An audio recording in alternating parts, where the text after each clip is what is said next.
Nous nous attaquons à la porte d'entrée. Celle-ci est équipée d'une serrure de sécurité. Christophe enlève la poignée et en condamne l'accès avec un morceau de liège. À partir de maintenant, la porte est claquée. Si je veux rentrer chez moi et que je n'ai plus les clés, il ne me reste plus qu'une seule solution, c'est d'appeler un serrurier. Et devant une porte claquée, une seule méthode pour un serrurier, utiliser une radiographie. Cette radio est l'outil indispensable de tout bon professionnel. En moins d'une minute, la porte s'ouvre sans problème. Coût d'une intervention de ce genre, entre 75 et 150 €. Christophe regagne son poste d'observation. Alfred, notre troisième complice, ouvre le bal. Pour compliquer un peu la tâche des serruriers, Alfred prétend qu'il ne sait pas si la porte est simplement claquée ou fermée à clé. Vous vous rappelez pas, c'est fermé. En général, quand je m'absente... Ce qui est encourageant, c'est qu'il est déjà à l'heure. Il pose les bonnes questions, il est très très bien outillé, il a le bon matériel avec lui. Va-t-il sortir la radio? Oui. Immédiatement, il teste la porte. Elle est juste fermée, juste tirée. Elle est claquée? Elle n'est pas fermée à clé? Et en plus, vous avez déjà plusieurs trous de fer, là, je pense que ça va être facile. Et pour cause, cet excellent serrurier s'est aperçu qu'il n'a même pas besoin d'utiliser la radio pour venir à bout de la porte.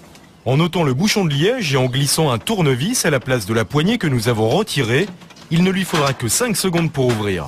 Génial. Une intervention qui nous coûtera 80 €, un tarif tout à fait normal et correct.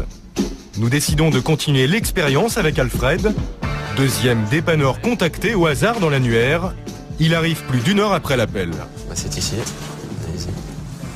C'est en bas. Ouais, ça se ferme à clé, ouais. Enfin, en fait, si vous voulez, je ne sais plus si... Voilà, avec son pied, il vient de se rendre compte que la porte n'était que claquée. Et pourtant... Ah, il faudra percer, monsieur. Donc, qui dit percer dit du courant, surtout. Oh là là là là. Le serrurier sait parfaitement que la porte n'est que claquée. Et là, il va gentiment proposer au client d'aller installer du courant pour pouvoir exploser la serrure. Et pour la deuxième fois, un serrurier va nous proposer une escroquerie à l'assurance. Vous avez une assurance qui vous couvre? Pourquoi une assurance? Pour que vous soyez pris en charge, assurance habitation. C'est scandaleux. Pas grand-chose, alors. En fait, je fais croire à l'assurance que j'ai eu un souci ou... Vous dites que vous aviez la clé, ça marchait pas, vous savez pas pourquoi. Vous avez appelé le serrurier, il a dit que ça a été forcé, tout simplement. Pendant 10 minutes, ce serrurier va tenter de nous convaincre de remplacer la serrure. Et je sais pas, une serrure comme ça, faut compter environ 500-600 € environ, quand même. 600 €, nous décidons d'arrêter les frais. Par l'intermédiaire de son oreillette, la production demande à Alfred de refuser le devis. Le serrurier nous facturera son déplacement 75 €. Alfred passe le relais à Valérie qui se retrouve donc coincée dehors sans les clés devant une porte simplement claquée. Je sais plus si j'ai fermé ou pas en partant. J'ai un peu tête en l'air.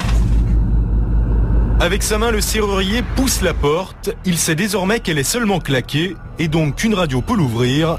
Et pourtant... Faut percer le canon, tout simplement. Ah, faut percer le canon. Oui, j'ai pas de pince pour ça. Hein. Le canon, c'est la serrure, oui, c'est ça? Le canon, c'est...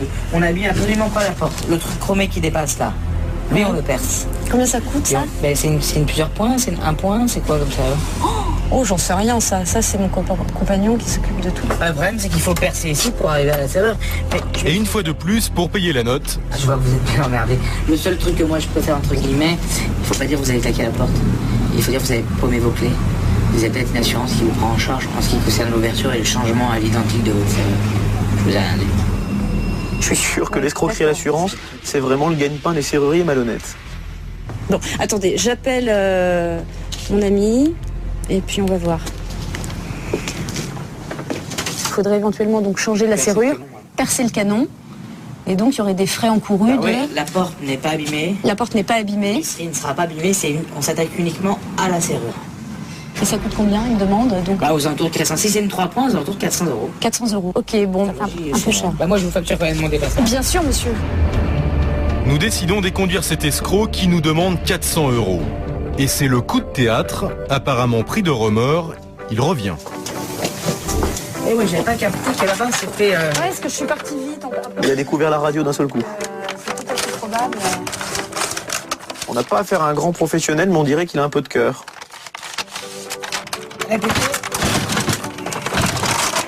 Oh, quel miracle!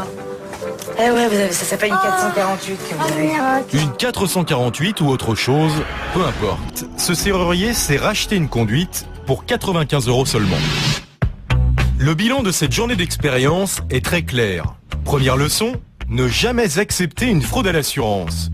Deuxième leçon, devant une porte claquée, un bon serrurier doit tenter d'ouvrir avec une radio. 9 fois sur 10, cette méthode fonctionne. Si elle échoue, l'intervention peut entraîner le changement de la serrure.